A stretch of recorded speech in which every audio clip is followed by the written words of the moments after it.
வணக்கம் நட்புகளே. இன்னைக்கு ஒரு குட்டி கதை. ஒரு ஜென் துறவி, அவர்கிட்ட பல மாணவர்கள் பாடம் கத்துக்கிறாங்க.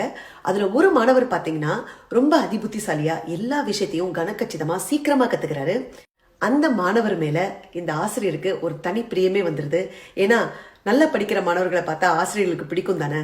அந்த மாணவர் கேட்கிற கேள்விக்கெல்லாம் நல்ல பதில் சொல்லி அவருடைய ஞானம் இன்னும் வளர்றதுக்கு இந்த துறவி ரொம்பவே உதவியா இருக்கிறாரு. அந்த மாணவருக்கு தன்னுடைய சக மாணவர்களுக்கு இடையில ஒரு நல்ல மதிப்பு இருக்கு. ஏன்னா நல்லா படிக்கிறாரு, நல்லா கேட்கிற கேள்விக்கெல்லாம் பதில் சொல்றாரு, திறமையானவரா இருக்கிறாரு அப்படின்னு சொல்லிட்டு எல்லா மாணவர்களும் அந்த மாணவர் மேல ஒரு தனி மரியாதையை வச்சிருக்கிறாங்க. நாட்கள் ஆக ஆக இந்த மாணவருக்கு ஒரு மமதை ஏறுது. தான் தான் அறிவாளி, தன்னை விட யாருமே அறிவானவங்க கிடையாது, தன்னை சுத்தி இருக்கிறவங்க எல்லாமே வேஸ்ட் அப்படிங்கிற மாதிரி யோசிக்க ஆரம்பிக்கிறாரு. அதனால தன்னை விட மூத்த மாணவர்களை கூட கொஞ்சம் கூட மரியாதையே இல்லாம கூப்பிடுறது, ரொம்ப கஷ்டமான கேள்விகளை கேட்டு அவங்கள அவமானம் பண்றது, இந்த மாதிரி சில வேலைகளை பண்ண ஆரம்பிக்கிறாரு. இந்த விஷயம் அந்த குரு காதுக்கு போய் எட்டுது. ஆஹா, எவ்வளவு ஒரு நல்ல மாணவன் இப்படி மாறிட்டானே அப்படின்னு சொல்லிட்டு வருத்தப்படுறாரு. அந்த மாணவனை கூப்பிட்டு நீ பண்றது தப்புடா அப்படின்னு சொன்னா கண்டிப்பா குருக்கு மரியாதை கொடுக்க மாட்டான். ஏன்னா அவனோட மனநிலை அந்த மாதிரி இருக்கு. எப்படி அந்த மாணவர் மாத்துறது அப்படின்னு சொல்லிட்டு இந்த ஆசிரியர் யோசிக்கிறாரு. சரி, ஒரு நல்ல மாணவன் நல்ல வழியில தான் போகணும்.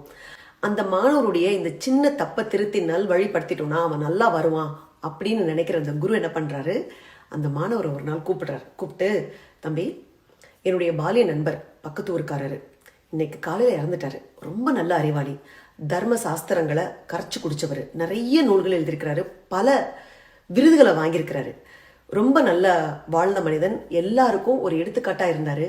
இன்னைக்கு காலையில் அவர் இறந்து போயிட்டாரு. அவர் நல்ல முறையில் அடக்கம் பண்ணணும் அப்படின்னு நான் நினைக்கிறேன். பக்கத்து ஊர்ல ஒரு நல்ல ஆசாரி இருக்கிறாரு, ரொம்ப திறமையானவர். அவர்கிட்ட சொல்லி என்னுடைய நண்பருக்காக நீ ஒரு சவப்பட்டி ஏற்பாடு பண்ணி கொண்டு வரணும். அந்த சவப்பட்டியில நல்ல முறையில் அவர் அடக்கம் பண்ணணும்னு ஆசைப்படுறேன்ப்பா. இந்த வேலையை உன்னால மாத்திரம்தான் பண்ண முடியும், நீ ரொம்ப திறமையானவன், உன் திறமையில எனக்கு நம்பிக்கை இருக்கு அப்படின்னு சொல்லிட்டு அந்த மாணவர்கிட்ட சொல்றாரு. கடைசியா அந்த குரு சொன்ன விஷயம், ஒன்ன தவிர யாராலையும் இந்த விஷயத்த கரெக்டா பண்ண முடியாது அப்படின்னு சொன்ன அந்த விஷயம், நீதான் திறமையானவன் அப்படின்னு சொன்ன அந்த விஷயம் அவர் தலைக்கு மேல ஏறிடுது மாணவருக்கு. நம்மளால மாத்திரம்தான் முடியும் அப்படிங்கிற ஒரு பெருமிதத்தோட பக்கத்து ஊருக்கு போய் அந்த ஆசாரிய சந்திக்கிறாரு. சந்திச்சு இந்த மாதிரி எனக்கு ஒரு சவப்பட்டி வேணும், என்ன இருக்கு அப்படின்னு சொல்றாரு. சரி, அவரை பத்தி சொல்லுங்க அப்படின்னு ஆசாரி கேட்ட உடனே இந்த மாணவர் என்ன சொல்றாரு, இந்த மாதிரி பல திறமைகளை கொண்ட அறிவாளி, அவரு நிறைய நூல்கள் எழுதியிருக்கிறாரு, இத்தனை விருது வாங்கியிருக்கிறாருன்னு அவரை பத்தி குரு தன்கிட்ட சொன்ன எல்லா விஷயத்தையும் இந்த ஆசாரி கிட்ட சொல்ல, அந்த ஆசாரி நிறுத்துப்பா நிறுத்து, என்ன வேணும் உனக்கு, இப்போ பணத்தை பத்தி கேட்டா நீ யார பத்தி சொல்லிட்டு இருக்க, எனக்கு என்ன தேவை, அகலமும் நீளமும் மாத்திரம் தான் தேவை, என்னென்னமோ சொல்லிட்டு இருக்க அப்படின்னு சொன்ன உடனே இந்த மாணவர் சொல்றாரு, என்ன முட்டாள் மாதிரி பேசுறீங்க, அவர் இவ்வளவு பெரிய அறிவாளி, அவரை பத்தி நீங்க தெரிஞ்சுக்க வேணாமா, அதுக்காக தான் இவ்வளவு சொல்லிக்கிட்டு இருக்கேன் அப்படின்னு சொல்ல. அப்போ அந்த ஆசாரி அந்த மாணவனை பார்த்து சொன்னாராம், அட அறிவு கெட்டவனே, செத்த பணத்தை பத்தி கேட்டுட்டு இருந்தா என்னென்னத்தையோ பத்தி பேசிட்டு இருக்க, உடம்புல உசுறு இருக்கிற வரைக்கும் மாத்திரம் தான் நீ படிக்கிற படிப்புக்கும் நீ வாங்குற விருதுக்கும் மதிப்பு. எவ்வளவுதான் படிச்சிருந்தாலும் எவ்வளவு விருதுகள் வாங்கியிருந்தாலும் என்ன பொறுத்த வரைக்கும் அது பணம்.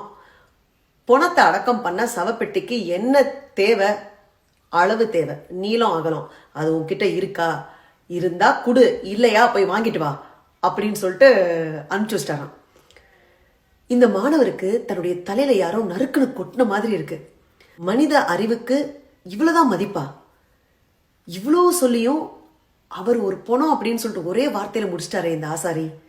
இது தெரியாம இவ்வளவு நாள் என்னை சுத்தி இருக்கிறவங்கள நான் எவ்வளவு கஷ்டப்படுத்தியிருக்கேன், என்னை விட மூத்த மாணவர்களை எவ்வளவு தரக்குறைவா பேசினேன், மிக கடினமான கேள்விகள் எல்லாம் கேட்டுட்டு அவங்களை இழிவுபடுத்தணும், என்ன ஒரு கீழ்த்தரமான எண்ணம் நம்மளோடது, இவ்வளவு படிச்சிருந்தும் நம்மளுக்கு இது எட்டலையே, புத்தி கெட்டலையே அப்படின்னு சொல்லிட்டு தன்னுடைய செயலை நினைத்து வெட்கி தலை குனிந்தாராம். தெளிவடைந்த மாணவர் தன் குரு கிட்ட போறாரு. அப்ப அந்த குரு சிரிச்சுக்கிட்டே இந்த மாணவரை பார்த்து கேட்டாராம், என்னப்பா சவப்பெட்டி அடிச்சாச்சா அப்படின்னு சொல்லிட்டு. அப்ப அந்த மாணவர் சொன்னாராம், அடிச்சாச்சு, என் தலைகணத்துக்கு சவப்பெட்டி அடிச்சாச்சு அப்படின்னு சொன்னாராம். அப்ப அந்த குரு மாணவரை பார்த்து சொன்னாராம், என் செல்வமே, இந்த விஷயத்த நான் உன்கிட்ட சொல்லியிருந்தேன்னா உன் அறிவு கெட்டிருக்காது. ஏன்னா நீ ஒரு மமதையில இருந்த, அதை புரிய வைக்கணுங்கிறதுக்காக தான் உன்னை இப்படி அனுப்பிச்சேன் நானு. என்னதான் படிச்சிருந்தாலும், பெரிய பதவிகள்ல இருந்தாலும், பல விருதுகளை வாங்கியிருந்தாலும், செல்வந்தரா இருந்தாலும், இது அழிய போற சரீரம், இதுக்கு இவ்வளவுதான் மதிப்பு. நாம வாழற இந்த குறுகிய காலத்துல மனித நேயத்தோட பணிவோட வாழ்றதுதான் மிக சிறந்த ஞானம் அப்படின்னு தன்னுடைய மாணவருக்கு சொல்றாருங்க. ஆகவே நட்புகளே, நாம எவ்வளவுதான் படிச்சிருந்தாலும், பெரிய பெரிய பதவியில இருந்தாலும், பல விருதுகளை வாங்கியிருந்தாலும், செல்வத்தை சேகரிச்சு வச்சிருந்தாலும் எதுவும் நம்ம கூட கடைசி வரைக்கும் வரப்போறதே கிடையாது. அழிய போற உடம்பு.